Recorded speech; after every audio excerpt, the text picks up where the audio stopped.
Piles जो होती है वो होती तो हमारे पेट की वजह से ही। अगर हमारा पेट बहुत ज़्यादा ख़राब होता है, डाइजेशन हम लोग का ठीक नहीं होता है, तो ये समस्या हमारी बढ़ती है।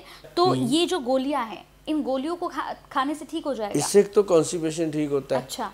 एक ना पेट के अंदर जितनी भी इन्फेक्शन है ये उसको ख़त्म कर देता है। तीसरी चीज़, इसका साइड इफ़ेक्ट नहीं होता। आपको शायद पता हो कि पहले जब बच्चे दूध पीते थे अपनी माँ का, अभी भी पीते हैं, जो लंबे समय तक पीते थे, जब छोड़ने की उम्र आ गई, बच्चा छोड़ नहीं रहा, 1-1, 1.5 साल की भी हाँ पी रहे हैं, तो उस समय दादियाँ जो होती थी वो ना उसके निप्पल पे, उसकी माँ के जो निप्पल होते हैं उसके ऊपर ये लगा देती थी रसौंत थोड़ी सी। वो बच्चा चाटता था, उसको कड़वा लगता था, वो हट जाता था। वो इसलिए लगाती थी, उसका नुकसान भी नहीं, बच्चे के पेट को फ़ायदा भी होगा। तो एक पंथ दो काज। तो ये जो चीज़ है ये फ़ायदा करती है। और दूसरी बात, ये रोग अगर पैदा होने के दो कारण मैंने बताए, पित्त और कफ का दोष ज़्यादा हो जाए, वात का रोग ज़्यादा हो जाए। लेकिन ज़्यादा क्या होता है कि जब हम विपरीत आहार खाते रहते हैं। लेकिन गोयल साहब, जब हमारा जो खान पान होता है वही ठीक ना हो, अगर हम विरुद्ध आहार खाते हैं, फिर विरुद्ध आहार कोई भी खाते हैं तो उससे भी ये पैदा होता है। उससे क्या होता है कि कॉन्स्टिपेशन बनता है। अच्छा, मैक्सिमम जो बवासीर के रोगी हैं उनको कब्ज होती है। अगर उनका कब्ज दूर कर दिया जाए तो बवासीर अपने आप नॉर्मल। मेन तो पेट साफ होना है। अब बहुत सारी दुनिया है जिनको मैं पूछता हूँ कि भाई टॉयलेट, कहते ये आती है, लेकिन करने के बाद भी हमें ऐसा लगता है ना रह गया, पेट साफ नहीं हुआ।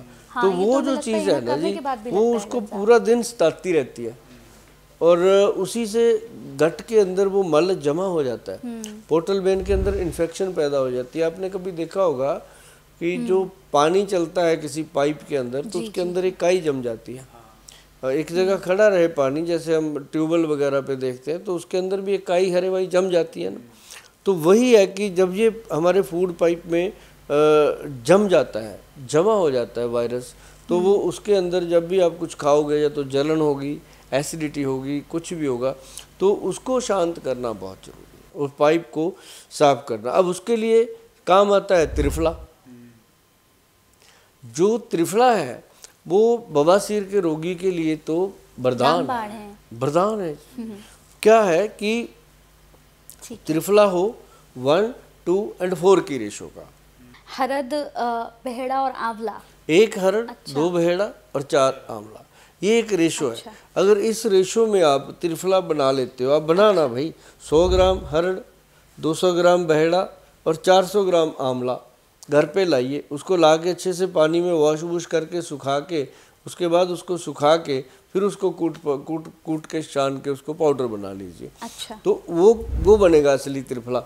तो उसको आपने 1 चम्मच लेना है, 5 ग्राम 5 बजे शाम को। अच्छा, मतलब ये। और जो महिलाएं हैं उन्होंने लेना है सुबह 5 बजे, 1 चम्मच, 5 बजे करीब 1 चम्मच।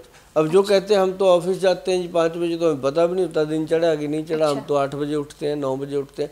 तो वो जब भी उठे ब्रश करने के बाद उसको खाएं सुबह सुबह। और जो पुरुष लोग हैं वो कहते हैं जी 5 बजे तो हम दफ्तर में होते हैं या रास्ते में होते हैं, गाड़ी में होते हैं, क्या करें। ये जो लिखा है मैंने उस तरह बताया, लेकिन आप समय के नज़ाकत को देखते हुए रात को सोने से पहले गर्म दूध के साथ या पानी के साथ त्रिफला खा सकते हो। तो उससे क्या होगा, ये पेट को सफाई करता है और आंतड़ियों के अंदर जमा हुआ जो मल होता है उसको ऐसे खरुच के, जैसे हम ब्रश के साथ बॉटल को वॉश करते हैं, ऐसे खरोच के उसको निकालता है। और आप देखते हैं कि अगर हमें जो 2 या 3 महीने तक इसको खा लिया त्रिफला पाउडर को, तो वो मतलब एक तरह से पूरा साफ हो जाता है। मतलब पूरा डिटॉक्स हो जाएगा ना एक तरह से। हाँ, और इसके साथ अगर थोड़ा सा कलौंजी मिला दिया जाए तो ये बनता है त्रिफला अमृत जी। जो त्रिफला अमृत है, इसको आप कभी गूगल पे जाके सर्च करना, त्रिफला अमृत पाउडर। आप देखेंगे कि इतनी दुनिया ले रही है इसको और सिर्फ हम ही नहीं ले रहे, ऐसा लगेगा कि हम ले ही नहीं रहे। तो ये जो लोग बीमार हैं उनके लिए तो वरदान है, और जो लोग तंदुरुस्त हैं वो खाएं, उनके लिए रामबाण है। मतलब उनके लिए तो ऐसा चमत्कारी है कि उनको कोई बीमारी नहीं होती, वजन नहीं बढ़ता। ऐसी बहुत सारी चीज़ें जो गट हेल्थ से जुड़ी हुई हैं उनका समाधान है, और बवासीर के रोगियों के लिए तो वरदान है।